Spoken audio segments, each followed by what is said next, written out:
Tapos ang lakas pa ng loob mo dyan. Nung kapanahunan mo nung ginawa nyo yung budget na yan, sa gaan nyo, sa insertion nyo, may sakit ka ba? Ha, Saldi ko? Saldi, makinig ka?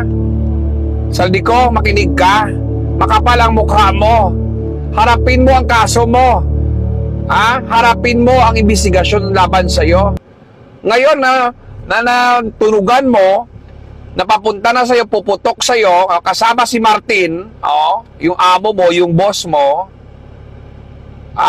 may sakit ka na, biglang lipad. Bakit wala ka bang tiwala sa mga doktor sa Pilipinas, espesyalista, sa mga dalubhasa natin? Yun na lang ang ginagawa mong rason para makalusot ka, mapalusot ka pa. Maawa ka naman sa taong bayan. Saldi, maawa ka.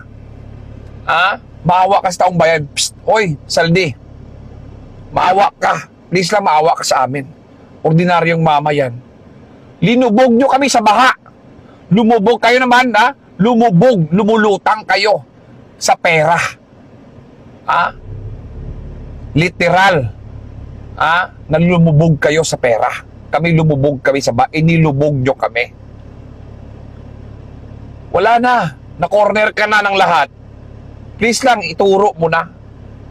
Grabe ang ginawa nyo. Pang-aapi, hanggang kailan kayo matapos? Hanggang kailan kayo matulan ng batas, ng ustisya, habulin kayo ng ustisya? Please lang, maawa ka naman. Kayo ni Martin Romualdez, matindi kayo. Matinding ginawa nyo. Grabe. Nagpakasasa kayo. Manggagancho kayo. Manggagamit kayo ng pera may pera. Ang pera nyo, galing sa mahirap. Kami, lumaki sa hirap.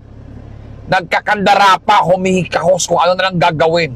May papadala sa Pilipinas para masustentuhan ang pangangailangan ng pamilya, mapalayo man kami. Para makatulong sa ekonomiya ng bansa na naging kabahagi kami. Tapos kayo,